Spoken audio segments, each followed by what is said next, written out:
generation of warfare, psychological warfare. In modern conflict, the mind is a potent weapon.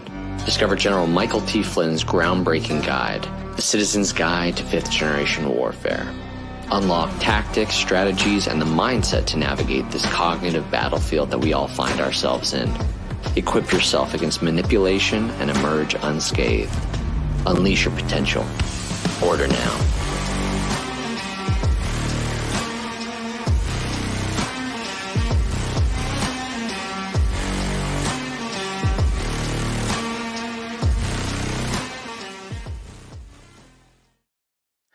There you guys have it. General Flynn's book. You guys hear me say it all the time. You hear it on Spaces all the time. Yet you want to have an understanding of fifth generation warfare. Go buy the book. It's literally what General and Boone did for their living. So you're getting stuff that people would probably pay thousands, if not tens of thousands of dollars to learn, and you're getting a little book. A book that a Marine can read. Hi guys, this is the Alpha Warrior Show. I am your host, Alpha. Operation GLADIO Part 5. That's right. People are talking about it. Word's getting out, and it all has to do, in my opinion, with the guest that we're going to have on, the Colonel. But before we get to that, streaming ain't free, and Alpha's got to make sure I keep the lights on. So let's go to 2 quick sponsors, you guys.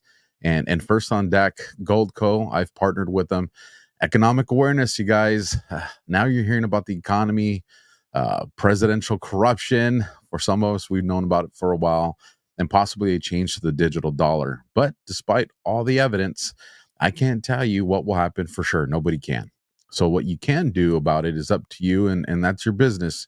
But when it comes to your money, you should understand what's at stake. So that's why I've partnered with Goldco, because I know that this can possibly help you at a time like this. So go to alphalikesgold.com to get your free gold and silver kit, which shows you how to get into precious metals tax-free, penalty-free, even if your money's still in a retirement account like an IRA or a 401k or any set of numbers with a letter at the end.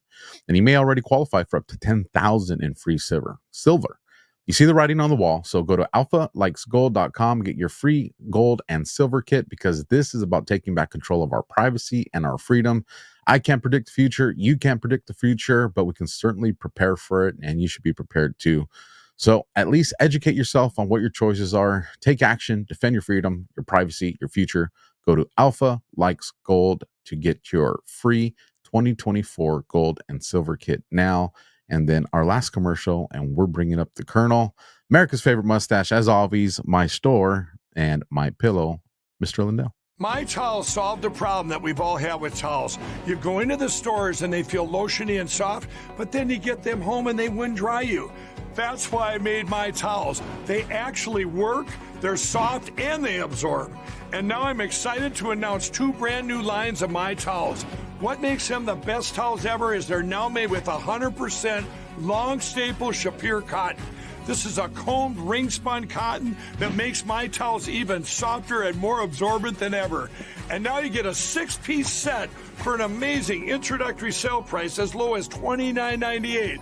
So go to mypillow.com or call the number on your screen. Use your promo code to get My Towels for only $29.98.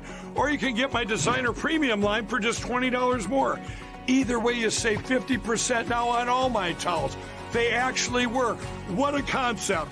This offer won't last long, so please order now. mypillow.com. I'm still not singing it. I get your guys' messages. I'm not doing it. You guys, let me bring up the Colonel. Good morning, Colonel. How are you doing, ma'am? Great. How are you? I'm good. We talked a little bit, before the show. Got a neighbor with a dog that wants some attention. But outside of that, I'm good, and hopefully it's a puppy, and it's a puppy phase, and it's a happy family, and it's not just somebody that's just like, I'm gonna let my dog cry. I don't care what it does to the street, because then I'm gonna start throwing grapefruits over there or something. But now, Colonel, we had you not just the Alpha Warrior Show this past week. We brought you on Sit Rep. We had the Badlands crowd that got to take a listen to you, and people just want more. Like, how does this feel? Like, how does it feel for you? Because my only mission is education, it's awesome from that perspective.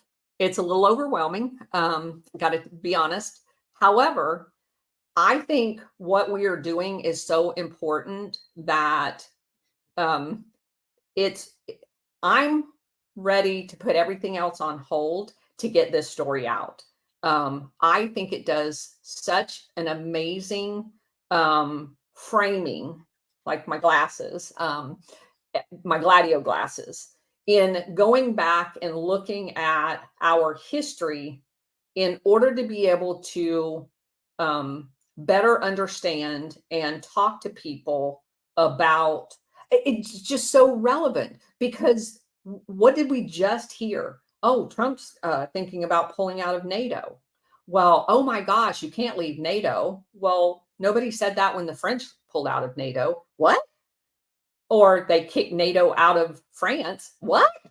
And all of that is part of Operation Gladio. They kicked NATO out of France because they were trying to kill the president of France.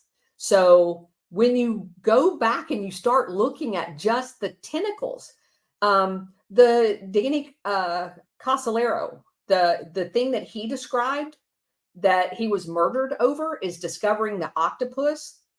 It's my personal opinion that the octopus is Operation Gladio, because he was actually talking about the drug running, the human trafficking, and that he was getting breaks of information that related to the cartels and all of this other stuff. I believe what he labeled the octopus is Operation Gladio. And that's why I'm on X or True Social or whatever every day. When you call it a color revolution, it's not a color revolution. It is an Operation Gladio coup. And stop using their terminology because it disconnects and makes it appear like it's two separate things. And it is not. And when you call it Operation Gladio, they're like, well, what is that? Well, I don't know. Go research it. Go read Paul Williams' book. Go read Danielle Gansler's book. The guy that's on Badlands, his wife, Connie or Cynthia Shung, read her book. Every one of those is about Operation Gladio. And it's out there. Why don't we know about it? So I love it. And any opportunity anybody has that, just as I told CanCon, I want to get the word out and we need to do it. And you're most definitely doing it because, and I'm sure you get the same message as I do. I was in a space and I heard people bring up Operation Gladio, or I was watching this and people are bringing up Operation Gladio. So it's like, keep it trending, because when people hear it, curiosity, well, what is this? And then they're going to find their way to the kernel inevitably, and maybe this show, and get educated on it. Now, you did make a request last show, to get some memes out there, and Donnie Vision. Let me get to her handle because I know her handle's different than her name. Donnie Vision, and the handle on X is at TIANMERE. If you want to follow Donnie Vision, came up with a couple memes that are just hilarious. So before we get started, let me share these, and then people can make some more and send them to us. So here's the first one that I'll bring up right here, Colonel. Operation Gladio is everywhere, and it looks just like that. And then here we go. The CIA exists. Okay, brain stimulation. Operation Paperclip. All right, really getting some fireworks popping off here. Color revolutions is like the brain is illuminating, and then it's Operation Gladio, and the mind is just exploding. So I like that. And then we have seeing clearly with Gladio glasses right here as they do their research. And then I think this one is my second favorite coming up right here. Active Terror. Who is it? Operation Gladio. I love that one. Just because my oldest daughter, who just returned to Austin, is such a big Scooby-Doo fan, I absolutely love that one. And then I think this one's the winner right here. Thinking I know the truth. You haven't researched Operation Gladio. Oh, that is definitely the winner. So you guys screenshot those, share them. Make sure you put hashtag Operation Gladio, tag the Colonel on there. Where are we starting? Or you want to recap kind of where we left off before we move on to the new one? Well, kind of just everything. we started off with the history of Operation Gladio at the very beginning. And I kind of diverted last week into one of the real world pattern setting operations that they did, which was the murder of Lumumba, and the way they distort the communism label to brand patriots within their country who will not implement the New World Order as dictated out of London in the US as a communist. And we went through that in excruciating detail. So if you didn't see it, please go back and watch that, because it's important when you then look at Castro being labeled as a communist, Mao being labeled as a communist, Ho Chi Minh being labeled as a communist, and the Kim the Elder being labeled as a communist. That's the whole impetus of putting Gladio glasses on. Were they really communist, or did they just love their country and refuse to play along with the international syndicate, which is my label for this global entity, or the octopus, as Danny Casolera said. So I don't know the answer to that. I'm asking questions. I do believe that there is a pattern. And I also know that once somebody effects a truly justified revolution, which in Cuba it was, they were trying to kick out, and the same in the Congo. They were trying to kick out the Dutch colonialists that had used them as slaves and steal all of their resources, which primarily was uranium, but gold and diamonds and everything else. And so they were definitely justified in Castro's case of kicking the mafia and the CIA out. They had captured the island for their own personal use, and they were stealing the resources. They had, and many people don't know this, discovered oil off the coast of Cuba. There is a small little village that's called Zapata, Z-A-P-A-T-A, and you'll recognize that name because Bush Sr. created Zapata oil. That is not a coincidence. So they wanted that island back. There was oil in Cuba, but instead they sanctioned them, called them communist, when they may or may not have been communist, and destroyed their economy and held them in virtual prison for decades because they wouldn't go along with London and the US plans for them. And I believe at some point, many of these leaders that do what is a justified revolution to throw the overlords out sometimes get a little too big for their britches. They're not true patriots. They're not true democracy loving or republic loving people. The power goes to their head and they get corrupted as well. So I do believe that. It's definitely illustrated throughout history, but that doesn't negate their original intentions, and it doesn't make them a communist.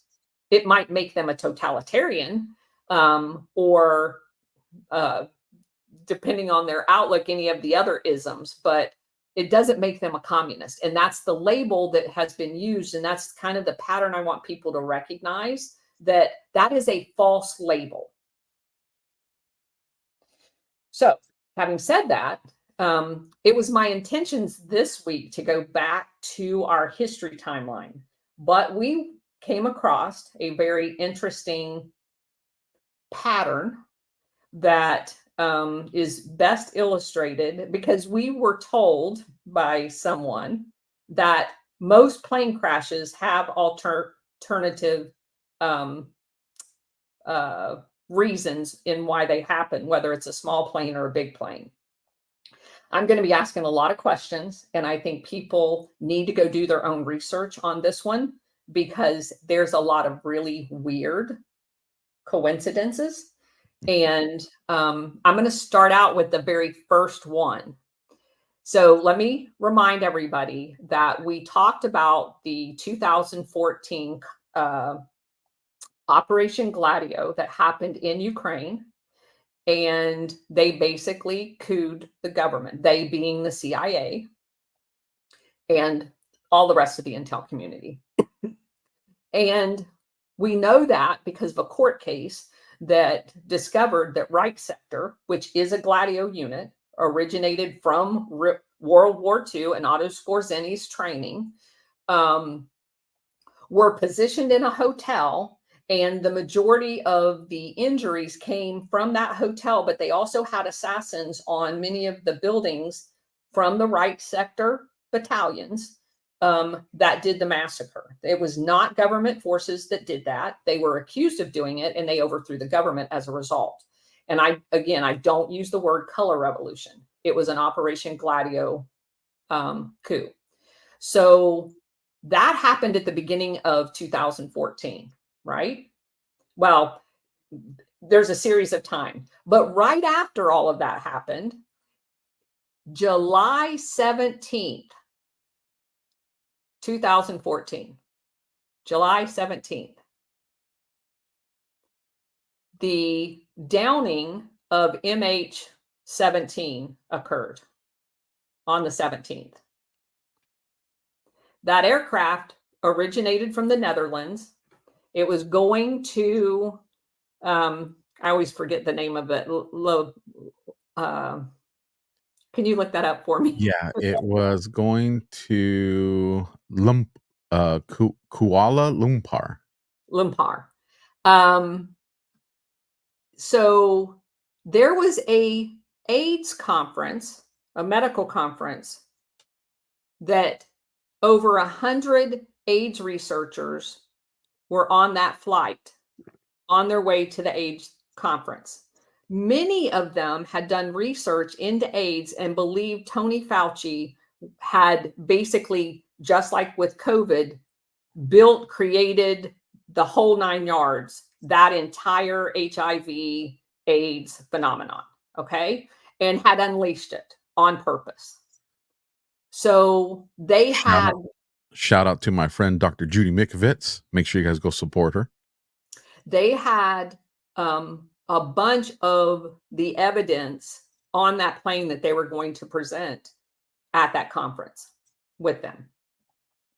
So that date, July 17th, back in 1997, exactly 17 years to the day, was the maiden flight of that aircraft.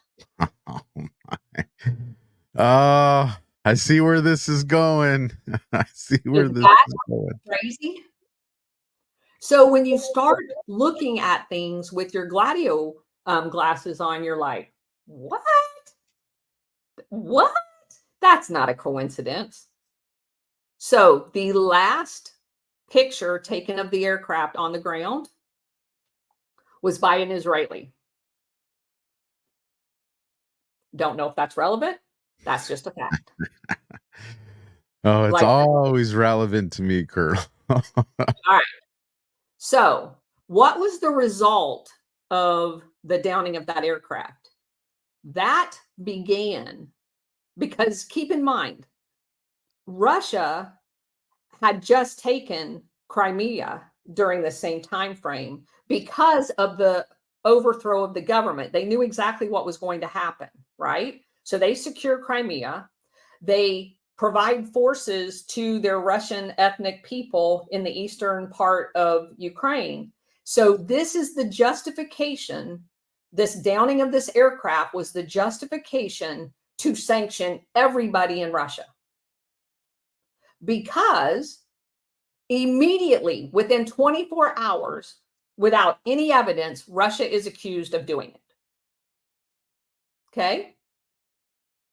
Now, let me point out some very clear, weird things. At the time, there was an active war for that territory, which the Ukrainians were attacking with missiles the Donbass region, right? That has now separated and joined Russia. This is when it started, 2014. So it's basically a war zone. Yet, the entire world, but Ukrainians specifically, Ukraine, designated all of their airspace as safe to travel. No restricted airspace. None. So during the flight, as it's approaching this area, they were flying at 35,000 feet. They were directed to descend to 33,000 feet. It just so happens that 33,000 feet is the top range of the fighter aircraft that Ukraine has. So that's a little weird. Why would you want to get closer to missiles? The air traffic control communications with the airline was never released. The passenger list was delayed for quite a while because they did not want you to see who all was on that aircraft and put two and two together. They'll release it, but it's going to be after the big brouhaha of it being Russia, so that, oh, well, why would Russia want to kill all those AIDS people? Well, it wasn't Russia. It was the CIA-controlled state of Ukraine. So the black boxes, there was the mad grab for the black boxes. They were given to Malaysia because it was a Malaysia plane. Well, do you know who doesn't analyze the recording? Malaysia. Do you know where they sent it? London. Oh, So Russia has a press conference and they basically tell you exactly what happened and everybody ignored it. The US military says that basically the Ukraine version was the right version. So they have an investigation that began immediately after the crash, but it was classified. What investigation of a civilian airline, excuse me, do you know that's classified? Well, they can classify it if it's a military takedown. So the investigation guidelines were that there was Malaysia, the Netherlands, the US, and I want to say it was England, that were kind of the governing bodies of the investigation. And each of the participants in the investigation got a veto. So if they vetoed any part of the investigation, it couldn't be released. Oh, and Ukraine was too. Yeah. All the people that love, I'll say everybody that loves transparency was a part of that. Yes, exactly. So the bodies ended up being flown to Malaysia. And immediately, just like in Benghazi, John Kerry, who was the Secretary of State at the time, he makes all of the Sunday rounds telling the approved version of what happened. That separatist forces in Ukraine, meaning the Donbass ethnic Russians that were being slaughtered at the time, shot down that airliner. And he specifically said that Ukraine had no resources at all that could have hit that plane. That's emphatically wrong. They not only had fighter aircraft that could launch a missile and take that down, they also had Soviet-style missiles like the one they say took it down. And Russia provided a ledger sheet that you can find on the internet that has by serial number everywhere in Ukraine those missiles were sent to while it was still the Soviet Union in 1991.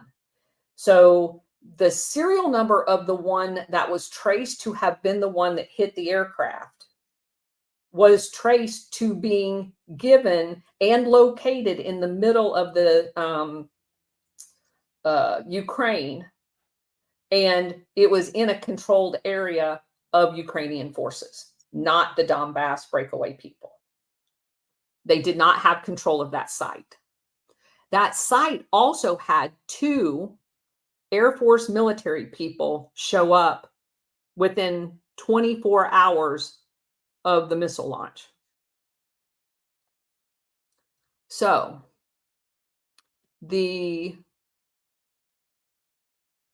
and I'll add this because this is the best time to add it. The air traffic controller. So for people who don't know, when you're flying, so if I flew from Tampa to Washington, D.C., there's going to be probably 10 towers that my airplane is going to be passed off to for tracking purposes. So the ATC, the air traffic controller at Tampa, will pass it off to, say, Gainesville, who will pass it off to, say, Valdosta, Georgia, which will pass it off to Atlanta. So you go from tower to tower for tracking purposes, weather reporting, altitude adjustments, blah, blah, blah. So if there's a storm coming through, that tower will tell you, hey, you want to veer to this heading to avoid the lightning over here, whatever. So you go from tower to tower. The tower controller over the area that the plane was shot down mysteriously is killed within days of this happening. Cleanup duty. Cleanup duty. Wet works. Okay, so there are Su-25s that claimed to have met the Malaysian aircraft in the air by eyewitnesses that were flying at the same time as the Malaysians going overhead. There is also independent verifications of a missile being detected that was launched. So Ukraine said there was no military aircraft launched at all. Well, guess what? The Donbass didn't have military aircraft at their disposal. Those were all under the control of the Ukraine military. So if there's fighters flying, they were being flown by Ukrainian forces. So,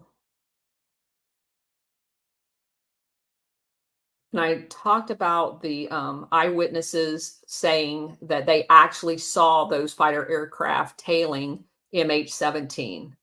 And the BBC had that video up that someone had taken, and then they took it down. There are what appears to be in some pictures of that wreckage bullet holes, as if there was like a shaping run of a fighter that would have resulted, which one of the findings in the transportation board was the signs of a stressed rapid decompression breaking apart of the aircraft. That would have happened had they pierced the outside skin and the air was rapidly escaping from that aircraft. It would have caused catastrophic failure. So the fact that they have what appears to be bullet holes lends itself to the fact that there were fighter aircraft that had that capability in the area. And I'd be interested in the location of those bullet holes, because if they're from the top, you can't blame it on ground forces. Right. It's going to have to be a fighter. Right. And people don't think small arms ammunition like a bullet or a rifle. The bullet on an aeroplane or a jet is pretty significant in size. Yeah, they're not small. Okay. So massive decompression due to shrapnel hit is what leaked out of, like a leak as in information coming out that wasn't supposed to come out from the black boxes. That is what people had said the black boxes contained. But again, they were very not forthcoming in the release of any of the information from the black boxes at all.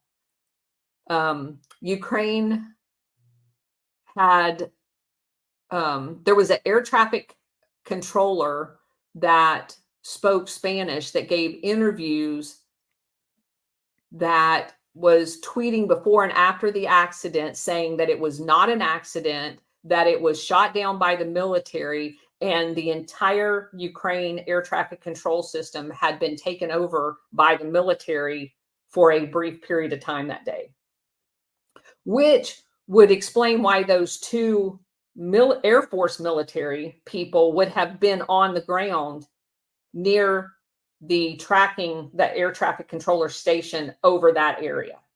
And they were spotted there by locals.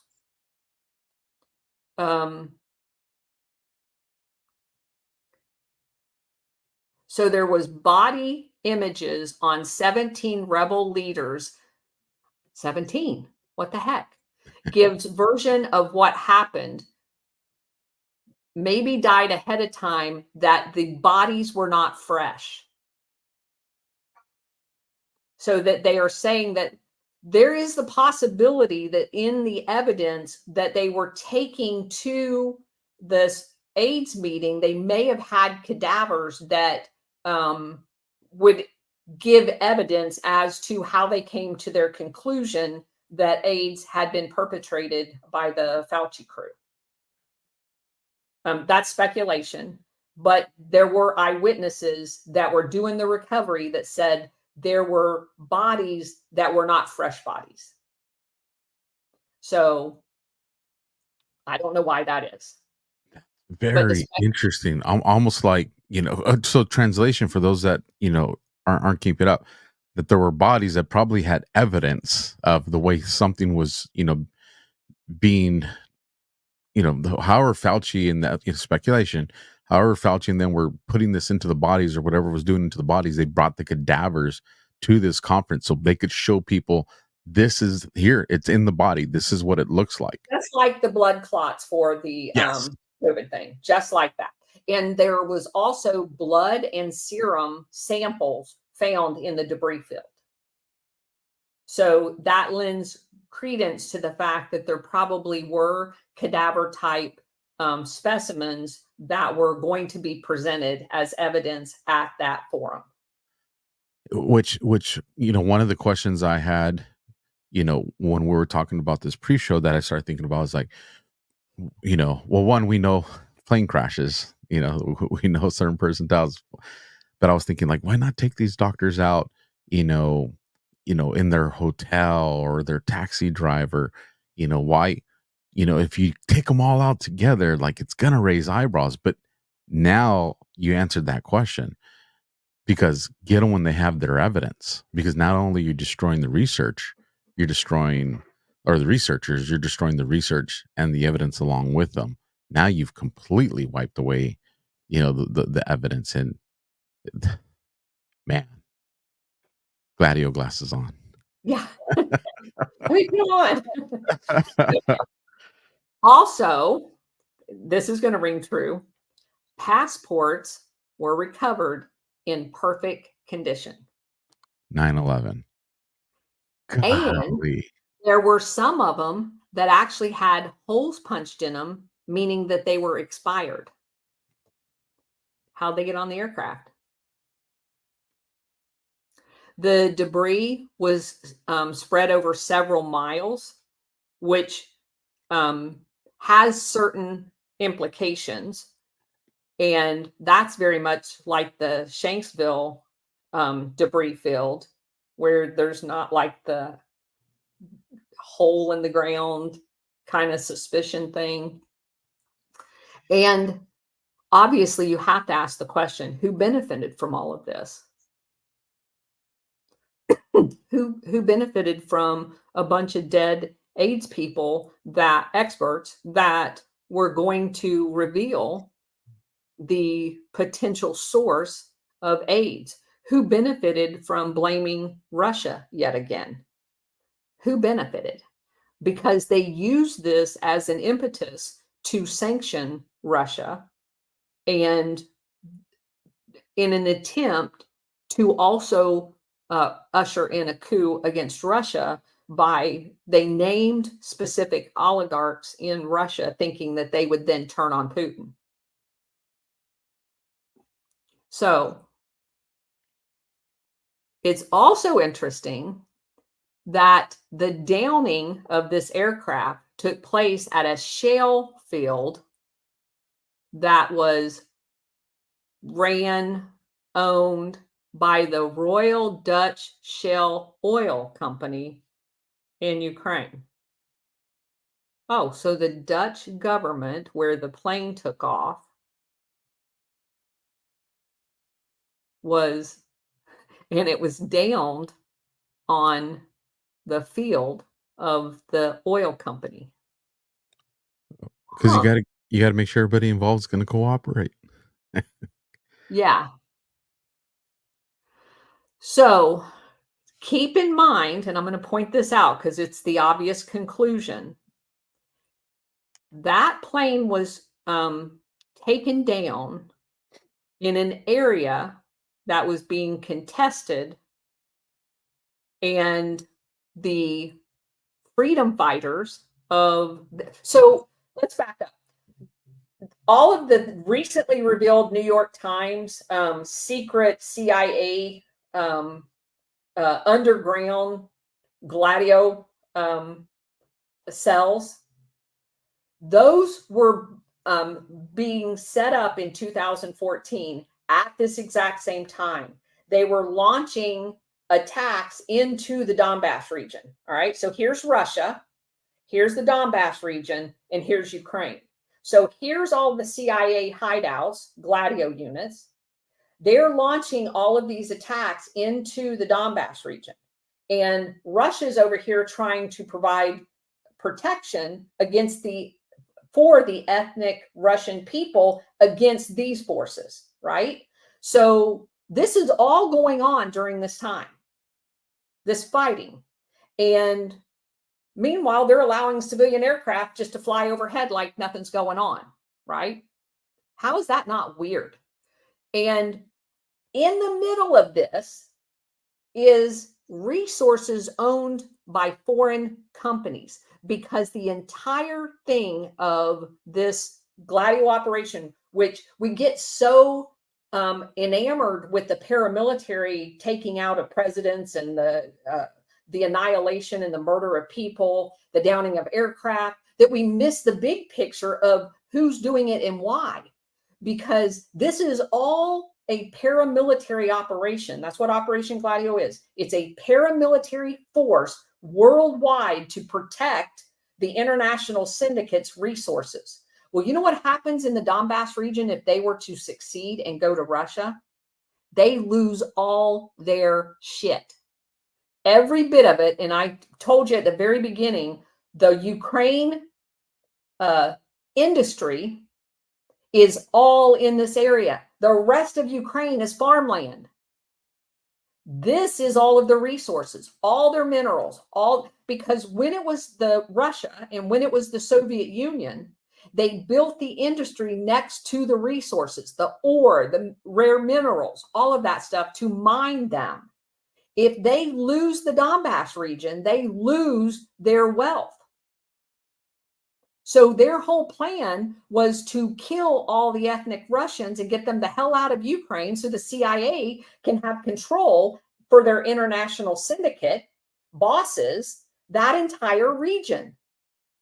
And it's great. I can build this whole fake country after World War II and label it Ukraine. And then I can take over the fake country and steal all of the resources for my bosses. That's the whole plan. So it's not coincidental that this was all done in a very controlled way over controlled territory, which is what, just like we learned in the Congo when you had the fake country Katanga, you can do whatever you want in an area that you command the authority of, to include the airspace, right? The Soviet Union did not have control of this airspace.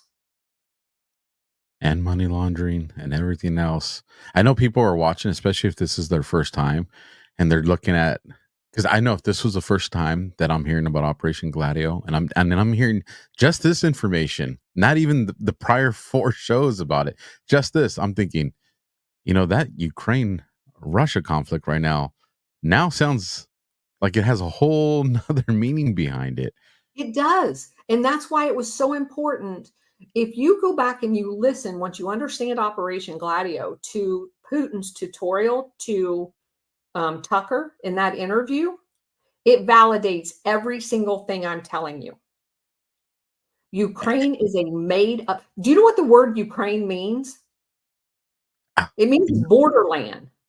It was the borderlands of the Russian Empire. It was never a country. That's made up crap. Just like Pakistan, another CIA controlled country. Oh my gosh, that was completely made up after World War II. Iraq was completely made up. The boundaries as it exists, half of it was Kurdistan, a completely different country. Where's Kurdistan? It's gone. So much of what's going on right now is controlled through made up countries with made up royalty. The king of Jordan didn't exist before World War II. There was no such thing. Jordan didn't exist. You had a Trans-Jordan thing that was generated, a territory, if you will, by the League of Nations after World War I, but it was not a country, and it certainly didn't have those borders. So much of what we're seeing was set up in the aftermath of World War II by fake countries, just like, and I know people will be offended, but Israel was a country made up after World War II. And if it was not the purpose, it has become the result of a on-demand friction point of war. Well, who benefits from that? The international syndicate. They make billions of dollars every time there's a conflict between Israel and anybody. And full transparency, as you're explaining some of these things, Israel pops in my mind a few times. You look at the news coming around, what's off the coastal area of Gaza, gas. They're finding that there's gas, that's there, a resource. Resources, the international syndicate. And for those that are just like, I can't unplug from the matrix yet. My cognitive dissonance is just not letting me. Not our government, not the CIA. Who did they told in the beginning? Who they say did the Nord Stream bombing? Russia. And who do we find out now? Has their paws all over that? The CIA again.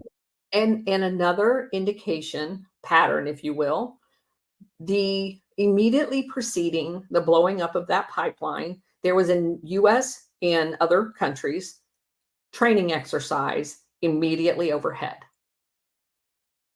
Oh gosh, and look, they had a bunch of deep sea divers as part of the exercise. Huh. So did they mine that then? So yeah.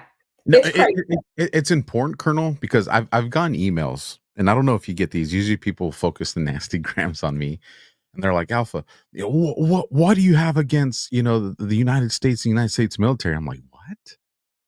I love the United States of America people. I don't love or trust our government. And I love our military. I was in it. I'm a veteran. What I'm trying to help bring to the surface is that it's my son and my daughters and your sons and your daughters that they want to generate these conflicts, to keep money going into the military industrial complex to protect this international crime syndicate, the way you're talking about, Colonel. And they're going to do it on the lives and sacrifice of our kids, like they did to us, if we don't know the truth. No, I don't get those kind of comments. But not in that way. But what I would tell anybody is, and I'm going to plug General Flynn here. If you go to fifth generational warfare and the study of psychological operations, if I want to hypnotize a country into sacrificing every 18 to 24-year-old, How would I do that? Oh, I'm going to tell you that it is a sacrifice worth making. I'm going to build up your military. I'm going to tell you that they are the gladiators of the world, that they go around and they spread peace and democracy. And that's the whole reason they're in all of these countries all over the world dying for what? What are they dying? Is America better off? Is America safer today? Our border is open. We had 9/11. We had the Boston Marathon bombing. We had the Orlando. Are we safer today? We are not. Do we have less drugs with all of these people making all of these sacrifices? We are not. They have taken the sacrifice of our military and they have used it for satanic purposes. We are the slaves. And the people in our military have no idea that they are being used in this way. I was a freaking colonel and I had no idea. I had no idea that there was this, and I describe it both in the CIA, the FBI, and the military, to include the State Department. Mike Benz likes to lump all of those together as a blob, and that's what he calls them, the blob. Well, there's a blob within a blob. So in the military, you have a core group of people, just like you do in the FBI. And I'll go one step further. The CIA, in every Operation Gladio that I have come across, has infiltrated the military and pose as military people. They come stock with, and I know that they did it with the OSI. And you could also probably, which is like the NCIS of the Navy, for the Air Force, we have OSI. You could almost make the case that they are the perpetrators of this military within a military. So there are operators, and there has been since the creation of the FBI within the Air Force that are not actual Air Force officers. They are CIA agents. The same with the FBI. I mean, we learned that with Peter Strzok. There are people within the FBI that are not FBI agents. They are CIA agents. And they do this. Every single international corporation has embedded CIA agents in it. Google does. Facebook does. They have gotten so flagrant about it now, they don't even disguise it. They put their damn resumes out there. There's no such thing as a former CIA agent. I'm sorry, there's not. They're in our Congress. They brag about it.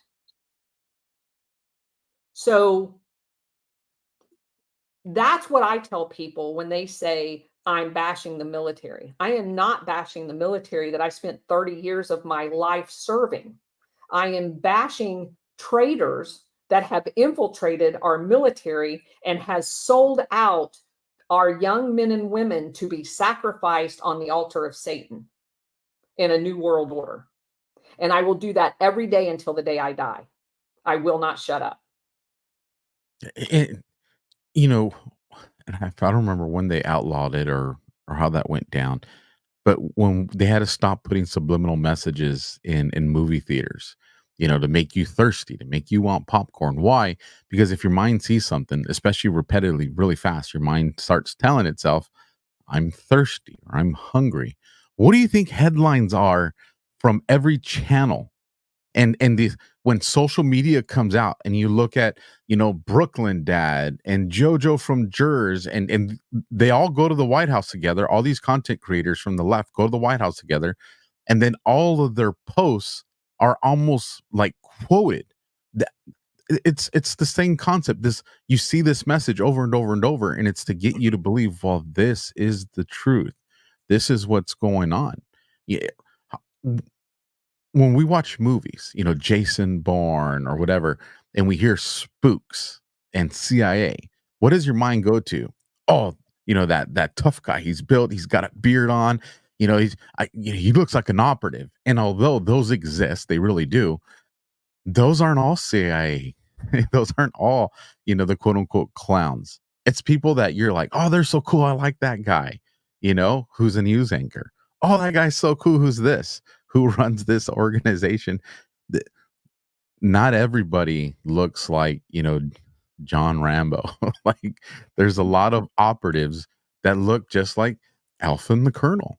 Like, oh, I like these people. They're cool. And you don't realize they're developing rapport. They're developing trust. They're getting you to say, this person tells me the truth. I trust this person. And then that light switch hits when they say the very controversial thing. And you're like, well, they've always been honest with me. They've always told me this. So this must be true too. And you just got played. So you and I have talked about this quite extensively, because that's exactly what happened in the truth movement as it relates to General Flynn. You just described that operation. So there were people that came in, they give you limited hangout stuff so that you trust them, and then they will launch on their mission that they were actually sent there to do, which is whatever it is. And each and every time they do that, if you put your GLADIO glasses on, you can go back and see exactly how they did the operation. So, and they use the most limited hangout bullshit that you can come up with. My favorite is, well, and I'm just going to go here because I think it's so important to illustrate this. The satanic guy, Aquino, that was the Army reservist. Oh, well, he taught at this university out in San Francisco, and that's the same university that General Flynn got his degree from. Not understanding how the military operates at all, where General Flynn was stationed overseas, like I was stationed overseas in Italy when I got my first master's degree. I got my master's degree from a university called Troy State University. It's now Troy in Southern Alabama. I've never been to that campus a day in my life. All of their courses was at San Vito, Italy. I got my degree at San Vito, Italy. Not one professor from Troy ever came and taught a class. They had one guy in Germany that did a circuit every 3 months and came down and taught a class. And they did sabbatical professors from all over the United States. They'd take a year sabbatical and they would go teach for Troy in the European theater. So it was like a 90-day vacation for them at different locations. So they'd come to San Vito, Southern Italy, or they would go to Germany, or they would go to England. So that was like, and they did that for a year. So they'd teach 3 different courses at 3 different bases, and then they would go back to their university. So I had people from Baylor, I had people from Harvard, I had all kinds of different instructors. And I never had a Troy State that lived in Alabama professor the entire time. That's how General Flynn got his degree. And they're like, oh, well, it came from that university. That means absolutely nothing. What else you got? And so as you go through, it's like somebody has fed them these limited hangout BS talking points that they can kind of, he wrote this manual. He didn't write the manual. A colonel wrote it, and that he gave Aquino like a byline on the bottom of it. I put a picture up of it. And it was done decades ago. Oh, well, are you telling me that the general didn't actually see that? No, I'm not telling you that at all. But what I am telling you is he saw about 50,000 of them. And you study all of the psychological operations from every psychological operation. And you do that in a school that is taught to you by the Army. You don't get to pick the curriculum. So it means nothing. If you don't understand both good and bad aspects of psychological operations, you can't develop a psychological operation for your boss. And General Flynn was on the JSOC staff in the J2 doing exactly that. So you would use all material available to you, to include the one that the colonel wrote that he gave a byline to that satanic ass. So again, it means nothing in the big scheme of things, but somebody thought that they could call off enough ignorant people by passing these talking points on to some designated infiltrators. And when you then provide that, that's how you know if people are genuine. If they're actually just ignorantly told this, and you present them the counter argument and they keep on, yeah, that's a block. You're stupid. And I don't do stupid. So if I go ahead.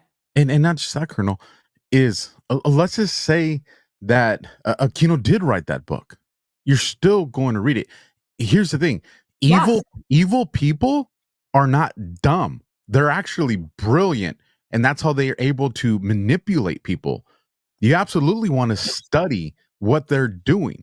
So to make that point, when I got to CENTCOM, you do a week-long acclimation of your AOR whenever you go to a joint command.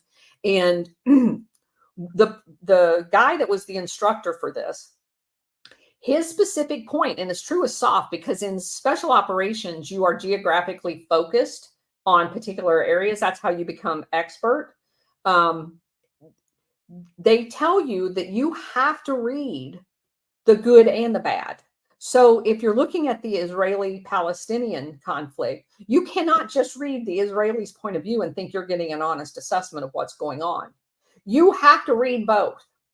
You get some very unique insight, not only in what the facts are and what are the contested facts, because that's the only way you're going to find out what the contested facts are is by reading both. You also understand when you're being manipulated. So there were two books that he used, and I don't remember the names of them, but I do remember the overall impression. They were not big books, so we took them home over the course of about 48 hours, and we read them, and on the last day of the class, we talked about them. One was written in a very factual manner, like the sky is blue, the leaves are green, roses are red. The other one was the green is so violently green that it's almost black, and not just black. It's like a satanic, nasty black. Okay, but it's still green. And then the next one was, you know, the rose is red, but it's a blood red, like blood dripping from the wound that was gotten on the Gaza border. And you're like, okay, but it's still red. So what they were training you to do is to look at when you're being psychologically manipulated by the slew of adjectives in a word describing red. It's still red. And when you do that, and when you look at both things, you can say this one's probably more factually accurate without all of the crazy words, and you can get a better assessment. But I just read in Operation GLADIO is a great example of that. There's a guy by the name of, I think his first name's John, but his last name's Valentine. He writes a lot about Southeast Asia, which is where we will get to eventually in the Vietnam and how it started in that area, the Operation GLADIO, because the Phoenix program is being ran on us right now. It just happened in New York City. The bringing out of the military to guard the subway after they broke the subway by not policing it is the Phoenix program that was implemented in Vietnam. Next comes dead bodies. So just as a heads up, they're doing it right now in America. So he writes a lot about Vietnam, and he is a rabid Trump hater. So the problem that people get when you read, I like reading his facts, and he has a lot of hard-hitting facts. He's went to Vietnam. He's interviewed CIA agents that can't come back to the United States because of the atrocities that they committed. So it's vital that you understand the facts. But if he tells me this guy is legitimate, or he makes an assessment of a guy's facts, I have to discard that, because I question his assessment and failure to see what Trump is doing. So that's how you can parse the information, and you still get all of the facts. You can't not read bad people or people you disagree with information. You have to understand their information and then you go through a mental exercise with your GLADIO glasses on and be able to dissect the true facts from their opinions. And if you can't do that, you'll never live in truth. I'll just add this before I give it back to you, Colonel. You know, when I knew I wanted to become a detective, I was reading all these books on criminal minds, the psychology of a criminal mind, you know, from, you know, all the people that people reference, best-selling author here and notoriety here.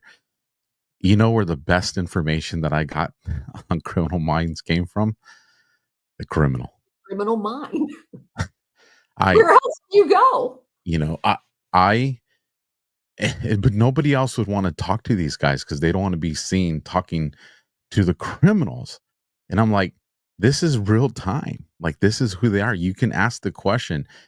The best information that I got on attacking cartels came directly from a lieutenant in the cartel. Right.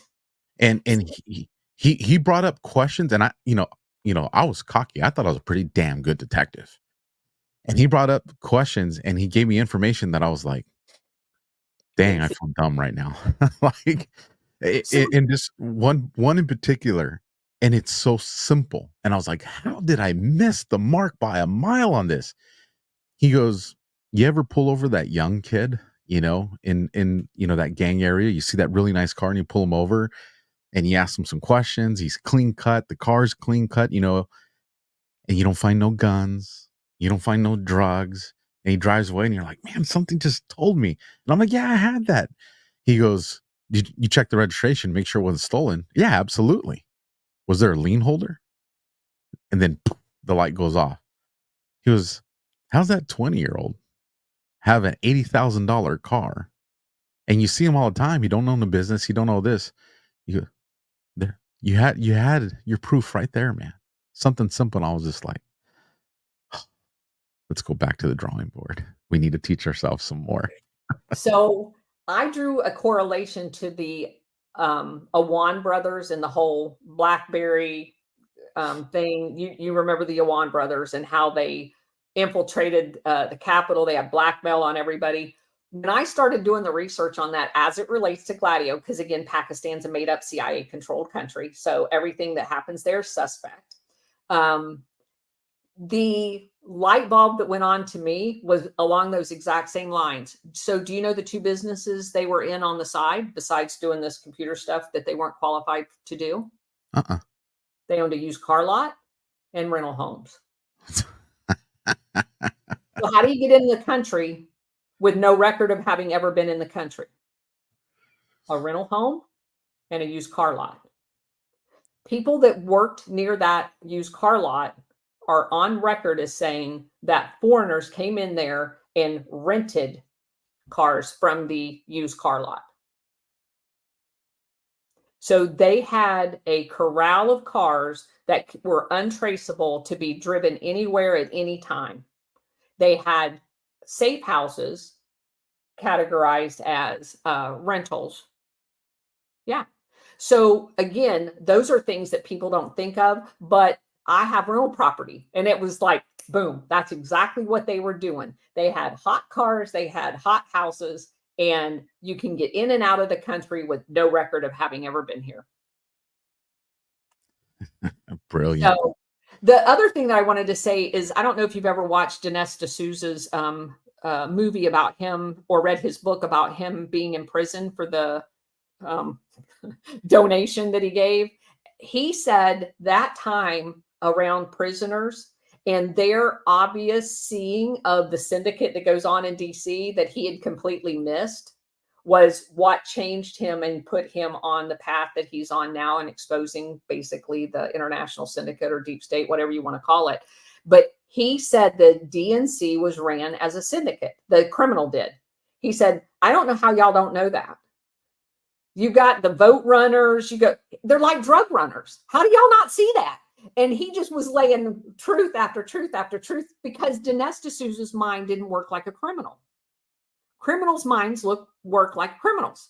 And several of them in this little group meeting that he would have, they pointed out to him exactly how the DNC operates as a syndicate. And he never saw it. It's because good people's minds, Don't we go we there. we slow down and come to a full stop way before we ever get to that threshold of bad. A Yes, criminal mind doesn't. correct. It is there's nothing that stops it from accomplishing what it wants to accomplish. And if you don't study those books, we say all that to say this, you can't judge somebody on the books. And like I said, the Kino one, absolutely, it's just, threw him a line there. But I just want people to understand that I would expect, a general or military official, or especially someone that was the head of the NSA, better be reading what evil people are putting out there, because you better understand that, especially in the intel community. Yes, that's their job. So, okay, we established the fact that the accident happened on shale oil territory that was in Ukraine, an oil field, and that they stood to lose billions of dollars if that Donbass region was secured, and Ukraine was not allowed to continue occupying that territory, because Russia would not honor the shell contracts, right? So they have a vested interest. When I ask that question, who benefits? The Netherlands benefited tremendously. We've already confirmed the Netherlands had an extensive GLADIO network in other research. So they're definitely in on the game. Also, Shell ends up having to suspend all oil operations because of the territory being controlled by the separatists that were being attacked by Ukraine, the CIA, GLADIO forces. And let's see, they use the fact that that plane went down in Dutch territory to confiscate all of the wreckage. So it was very important that it was taken down exactly where it was taken down at. Okay, so the Dutch military deploys in and secures the wreckage.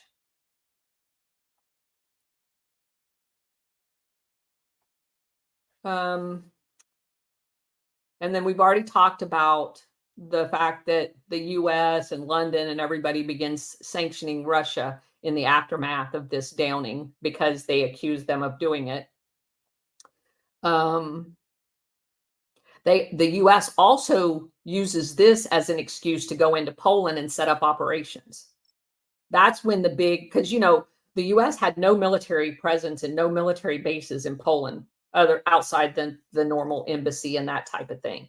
It was in 2014, because of this incident, that the massive explosion of military forces in Poland occurred. It is also an excuse to so I had my friend whose ex-husband was intel, retired around this time frame and basically moved to Ukraine. He's a retired colonel, and he was contracted, I won't tell you to who, but to known CIA front contractors during this entire time. So they used this instance to drive up the amount of CIA front company presence in Ukraine as well, as a defensive mechanism. So in the immediate aftermath of this, Israel invades Gaza. Isn't that weird? I found something online. I look while you're speaking, just to kind of give people a visual reference to this. Now, you can let me know how accurate this is, because this is your expertise here. This comes from the Wall Street Journal. This image right here. It says, top left corner, some areas where Flight 17 debris has been found. Then it has a little smaller map in the corner that shows Ukraine and Russia, and then a square that says detail. That's this zoomed in area. Right. kind of give people, reference points visually of, according to the Wall Street Journal. Like I said, I don't know. So you see that they had that airplane flew across the entire area of Ukraine, right? And it is not until they get almost to Russia over. And do you think if Russia's going to take that aircraft down, they're going to do it over Ukraine territory? No. They're going to have an entire, and they can make it, they'd have much more control over it if it happened over Russian territory, right? Nobody's ever going to have access to the wreckage. Why would you've got a long way over Russian territory to shoot that aircraft down where you control the wreckage 1000%. You will never, ever know who did what to who. You never give up a piece of that aircraft ever, right? Right. Because shit's going to happen to you. You're going to get sanctioned. Why not control the situation? They wait until it's over a contested area so they can blame Russia, but control the operations. It can't happen a second later.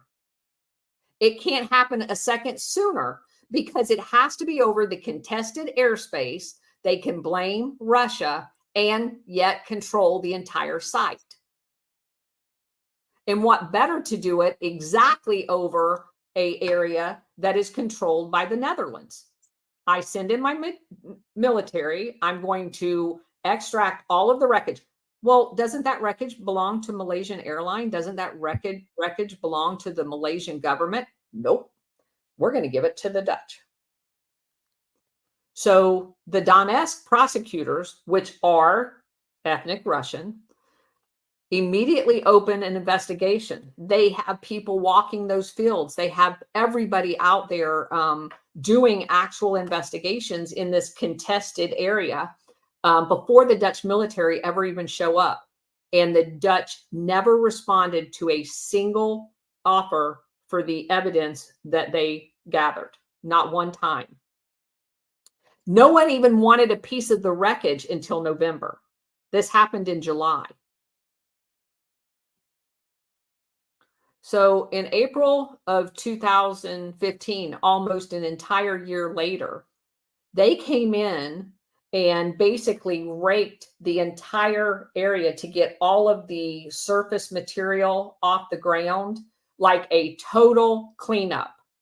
They even cut down trees in order to, if any of the explosive type of debris had embedded itself in tree, it was like it was like a crazy. So one of the pilots that was at a nearby facility that supposedly was a witness commits suicide. And we already mentioned the dispatcher disappearing. Also, it was said by several of the military commanders in the Donetsk region, the ethnic Russians, not the Ukrainian military, that they were never taught how to operate any of those systems. They basically only had like militia type to, because they knew the powers to be in Ukraine proper always treated this area separately, because they spoke Russian. They went to the Orthodox Church. They were ethnic Russians. So they were always kind of like separatist, if you will, treated like Indians here. Like, here's your territory. Y'all stay there. They did have enough votes, obviously, to sway elections because there were so many of them in the country, because you have the rest of the areas farmland. It's like the Midwest here. It's like having the industrial areas of the Northeast with all the votes collectively there. And then the Midwest, it's weighted in favor of the ethnic Russians if you actually had fair elections, which is why they kept voting for Russian-friendly people and then having coups from the CIA to get rid of those people. So that's kind of the atmosphere or the area that we're talking about. So they were not going to train these what they viewed, Ukraine viewed as separatist on how to do missile defense. Hello, that's like cutting your own throats. So the separatists didn't even know how to use them if in fact they were used to take that aircraft down. So that whole thing is just ludicrous. At the time, all of the communication equipment was under the control of the Ukrainian government. So again, these are governors and mayors of the Ukraine government. So they didn't have their own separate communication capability. So Ukraine controlled that entire area. While you're going there, I just kept thinking, this, Malaysia Flight 17 or Malaysia MH-17 having the bullets, right? And I'm thinking, why would you hit it with bullets if you're going to take it down with a missile? Like, that's just been bothering me this whole time. Like my brain just wants to know, answers. And so I went, and because I've been looking through some of the images while you're speaking of some of the wreckage from the flight, and I found this particular one. This one came from. I've seen that. And the interesting, so I'm like, what part of the plane is that? So I keep looking, and then you find this that kind of puts a lot of them together. Mm-hmm. And it's on the nose of the aircraft where the pilots are. Right. And so just theory, this is, just spitballing here, you guys. I haven't had the chance to look into this very deep. Well, if I would try to take out the pilots, that would crash the plane. But then if the pilots were able to get it into an autopilot or something like that, well, then now that I took out the pilots, it's irrelevant. Now I still got to take it out because we got to land it in a certain spot to crash. Correct. And so now, so now we move to, plan B, and we'll hit it with the missile to make sure it goes down. And I think that strafing run on the cockpit area was probably the first attempt to take it down to crash. They did kill the pilots first. That is a fact. Yeah. There you go. So I'll put links to those photos and the article. And that was the rapid decompression of which would have disintegrated the aircraft anyway. So you have a very limited amount of time. The missile launch could have been the icing on the cake, if you will. You're going to have catastrophic failure at 33,000 feet by breaking the skin of the aircraft. You're going to have that. It's going to break up. It's going to crash. If you want a controlled descent, then to a particular place, the missile's the icing on the cake. You're absolutely right. Thank you for pointing that out. So you have Ukraine almost immediately comes out and says that they captured a Russian, they called that missile a Buk missile, B-U-K, driver.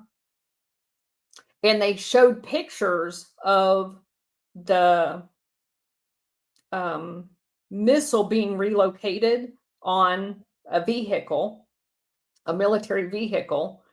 But someone dissected those pictures, excuse me, and found that they were actually altered pictures as far as the shading and everything going. So immediately after they were released, they had to walk all of that information back. So you now have established they're knowingly lying about the evidence that points to Russia. So also Ukraine took over the tracking radar and took the radar that would have been tracking that particular missile launch out of service. That's another documented fact. So also, it's important to realize during this time, the U.S. government and the CIA, and they may be two separate entities, were DIA, NSA, the CIA was tracking every single thing. We already have now, thanks to the New York Times recent article, documented fact that the CIA was there. And what's it tell you in that article about how extensively they were tracking every flight, every test, everything, eavesdropping on all of the communications in Russia, right? Are you telling me that they were taking all of this information and they don't have one recording of a Russian talking about the launching of this missile? They just told you they were monitoring every communication, every launch of everything. We don't have satellite pictures of that launch. Why is that? Isn't that weird? Well, we probably do. They're just not coming from where they're saying. Right. That's my point. You are going to have some solid evidence that Russia's fingerprints are on this because you have control of everything going on in Ukraine. Everything. So if you are over there and you're tracking everything, are you doing it defenseless? Do you not have some Patriot missile batteries? You're not going over there defenseless, right? So if you have that capability and you detected a missile launch, why didn't you do something about it? Oh, because you didn't want to. Who launched those fighter aircraft? Were you tracking those too? Well, if you're tracking everything, you saw them launch. You saw their flight path. Where is it? So we've shot that one down. There was only one missile after the fact, one of those Buk missiles that was missing from the entire Ukrainian inventory that was done afterwards. And that is the one that had been transferred to Ukraine a long time ago, but prior to 1991. I want to say it was in 84, but it was a long time before 91 that they verified was there. So also we have Brits military going into the Donetsk area secretly, and all of the Ukrainians that were in that area militarily all received promotions within the next 4 years. They were basically all generals. I'm sure that's just a coincidence. And the Australian chief of intel that shows up for the investigation actually had like a intel phone from London. His actual phone number was from Britain, not from Australia. So have you ever heard of Bellingcat? No, I haven't. Okay. It's a Netherlands-based investigative journalism group that specializes in fact-finding and open resource intel. It was founded by a British citizen and former blogger by the name of Elliot Higgins. Oh, and guess when it was created? July 2014. What? Bellingcat began an investigation into the use of weapons in the Syrian civil war. Its reports on the Russian-Ukrainian war, which includes the downing of Malaysian airline Flight 17 and several other things, to include the Yemeni civil war. You know, all of those things that's important to the CIA, they report on all of them. To include the poisoning of Navalny, the guy that was just eliminated, and Sergei and Yulia Skripal, the poisoning of them. You know, almost like they're a CIA guy that goes around documenting all the CIA things, blaming someone else.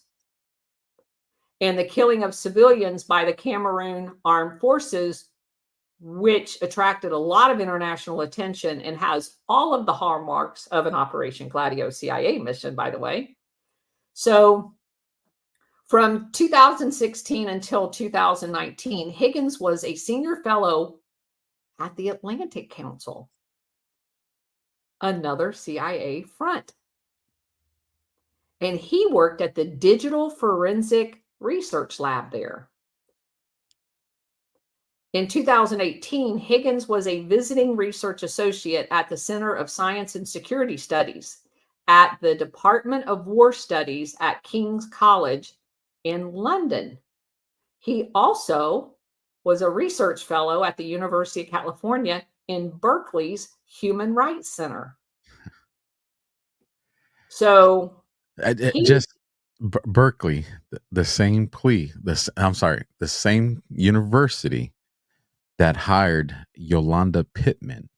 And for those that are unfamiliar with her, she's the one that if you track the conversations between the lieutenant from the Capitol Police, and his name escapes you right now, but the one that's been sharing the information, I interviewed him a few months ago. Tariq, yes, Tariq. He talks about Yolanda Pittman and, the covering up of a lot of stuff that, regardless if you believe Nancy Pelosi or whoever's behind it, she's the one that makes the physical calls on what is or isn't going to happen. And guess where she got hired at now? She's at the University of Berkeley. In charge of their police, almost like she's a GLADIO person or something. It's just wild. Yeah, so I wanted to, because Bellingcat, I've seen people use them as a reference. Because they were integral in a lot of the coverage of this operation in the misinformation role, not information role, I wanted to dig into them a little bit. And when I did, I was like, are you kidding me? How more flagrant can you get? You need somebody to spin a yarn about MH-17. And so you created Bellingcat the same month as you took the aircraft down. Come on. So that's basically what I have on MH-17. But I want to drive home the point about going back and looking at everything with your GLADIO glasses on, because it is so revealing that when you suspect everything and you can make connections, like all of these things have some very similar things, like who did the news coverage and how was it done? And were there any new things that popped up, like the Bellingcat? They did a lot of extensive coverage on that and were cited as the source for much of that information because they were investigative reporters. And then you find out that the guy's basically a CIA plant. So, yeah, I just found all of that. To me, the 17s at the beginning, I mean, that was my hook. I'm like, are you kidding me? July 17, 2014, 17 years to the day that the aircraft came off the production line. Okay. And I know somebody out there has the access to it or can probably at least find it just to corroborate this even more. When was that conference announced? When was the guest list for the doctors and scientists that go over there? When was that announced? When were their flight tickets announced? When did they know which plane that they were going to be on? Because that if they started, that investigation firm in July, I'm guessing that means they knew the MO, how this was going to go down, which means, how long before that did they get the tickets so they knew what plane they were going to be on? It's just, there's like, people can keep going and you can dig and find these things that help corroborate all this beyond what it already is. So this is what people need to look into, not Anon's, trying to expose regurgitated information because you don't want to accept the fact that you're wrong. Not that stuff. Gets under my skin, Colonel. No, it does, because, when I look at, these, are, the good citizen journalists and the good Anons and the work that they do in there. And of course, my background's investigations. So, that's something it's important to me because I know how much time goes invested when somebody puts an article. I'm like, man, you might read that in 20 minutes, but that's probably weeks worth of work that it took that person to put together. And people that are true Anons or true investigators, you're able to move from one thing to another thing to another thing. Why? Because you actually have a skill set. And so you kind of rate that name. It's just like, not all cops are detective. You know, you have to earn that. And for me, when you get like citizen journalists or nons, these are people that have earned those titles in this information warfare. And when people go and just adopt that and call themselves that, but their work doesn't reflect that, because if you're going to put information out on General Flynn, and then I'm going to counter you with, you know, Colonel's information that I have, that's factual, you can't argue that, and then you just want it, well, this is it. What that tells me is you're not an anon, you're not a citizen journalist. Somebody gave you information and you're a parrot. That's what you are. And the reason you can't go and apply true skills of investigative journalism or research is because you don't know how. And you know, that's why I want to spotlight the people that do know how and call out the ones that don't.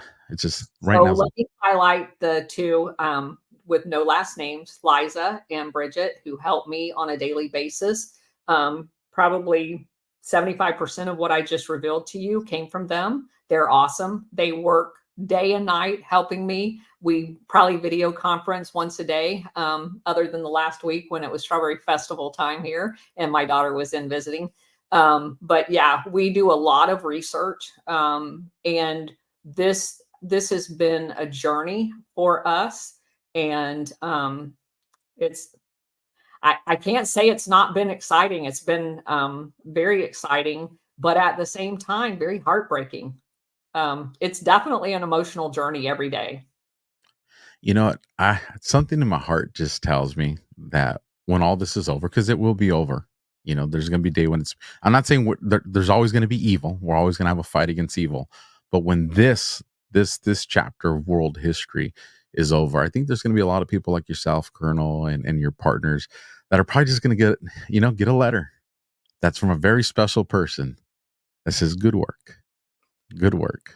I mean, and that'll stay in the family for, you know, hundreds of years. So I don't say this, don't take this the wrong way. I don't need a letter. I have Jesus.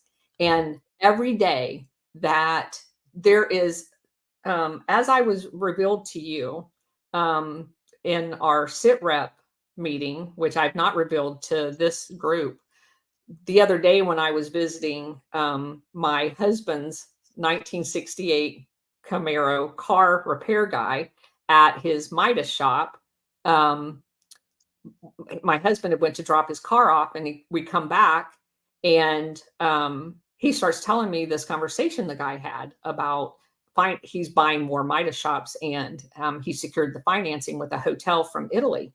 And I'm like, a hotel from Italy? You know, I lived in Italy for 3 years, so that's really cool. I'm like, where was the hotel? And he goes, I don't know, on some island. I'm like, an island? Their islands are awesome. Well, Sardinia was the GLADIO training site. And I'm like, oh God, it can't be on Sardinia, can it? And that would be really cool, because I would go over there and stay there, because then I'd want to talk to everybody about what they know about GLADIO. And so I'm like, okay, I'm taking you to get your car, because I want to talk to him about it.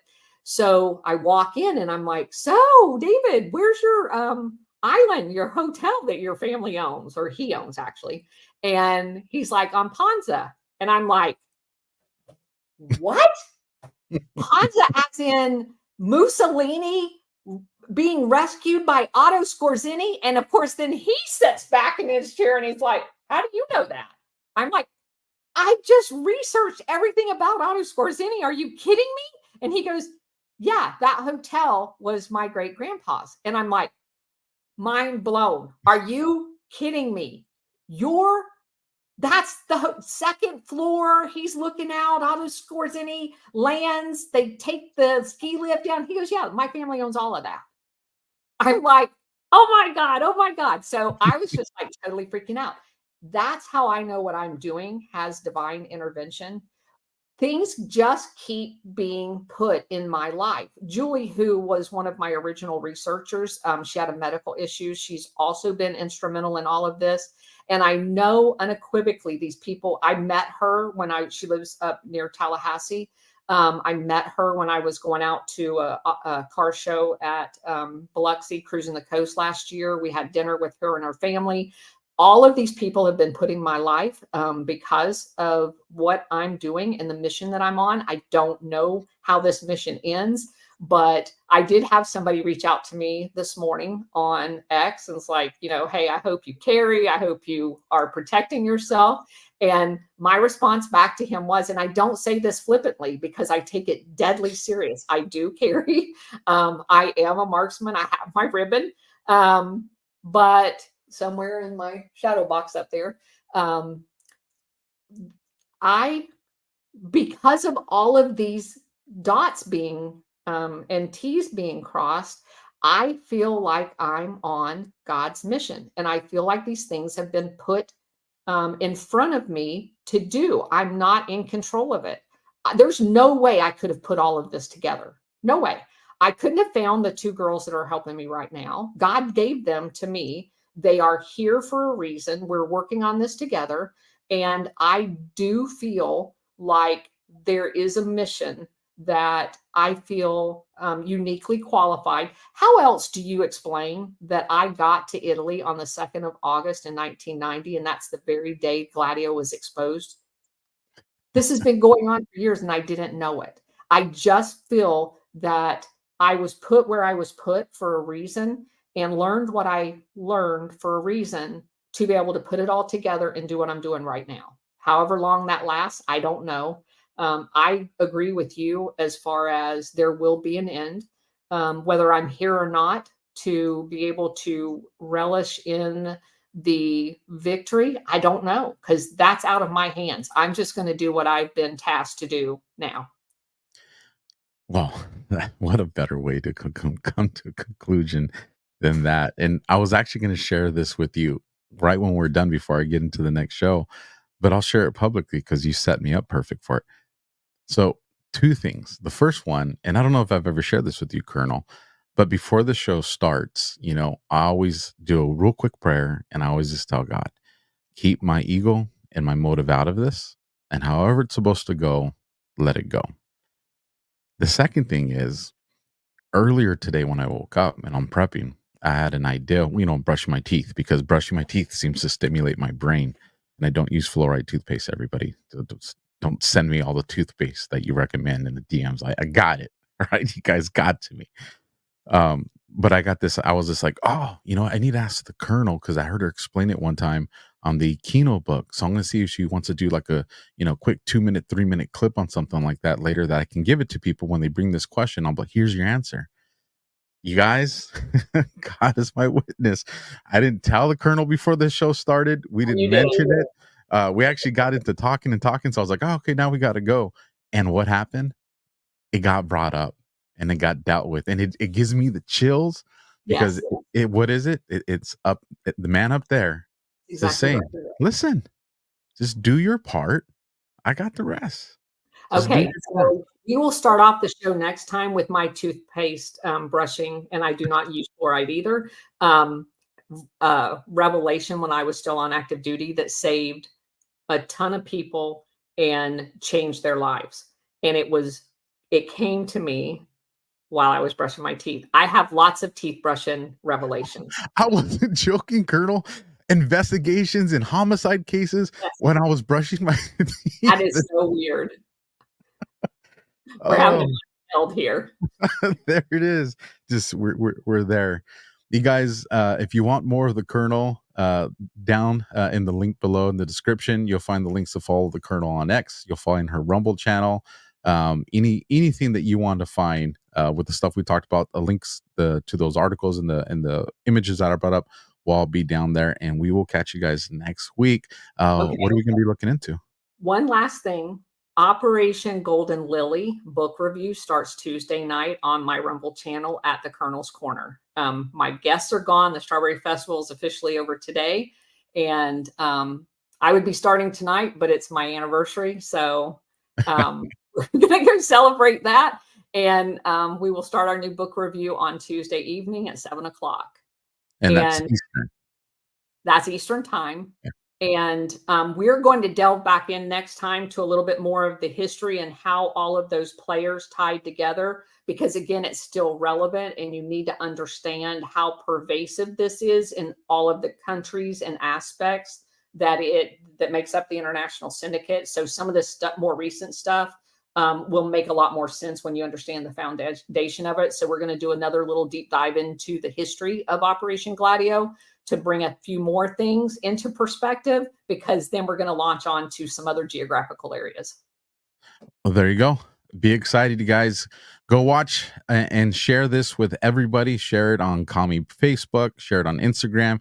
Text it to your neighbor. Let's keep Operation Gladio trending, you guys. With that, it's that time. Welcome to the next generation of warfare, psychological warfare. In modern conflict, the mind is a potent weapon. Discover General Michael T. Flynn's groundbreaking guide, The Citizen's Guide to Fifth Generation Warfare. Unlock tactics, strategies, and the mindset to navigate this cognitive battlefield that we all find ourselves in. Equip yourself against manipulation and emerge unscathed. Unleash your potential. Order now.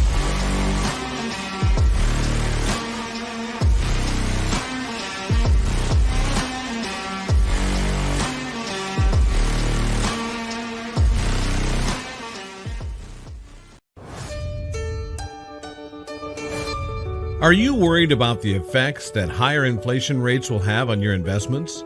Are you trying to secure your retirement savings against losses, but you notice that inflation is a hot topic these days? But how dangerous are low inflation rates on your retirement savings? An inflation rate of 2% may not seem like much, but it means that prices will just about quintuple over the lifetime of the average American. And 4% average inflation rate means that something that costs $1 when they're born will cost $23 when they die. That demonstrates the danger of even low inflation rates. So when it comes to gold and inflation rates, many investors want to know whether inflation rates have an effect on gold prices. What history indicates is that over the long term, increased inflation should lead to correspondingly higher gold prices. From September 1971 to August 2020, gold grew 7.5 times as much as inflation. Not only can an investment in physical gold help protect your assets against the damage done by inflation, it can also help grow the value of your retirement portfolio over the long term. If you're looking to protect your retirement assets, why wait until stock markets crash and gold begins to rise in price?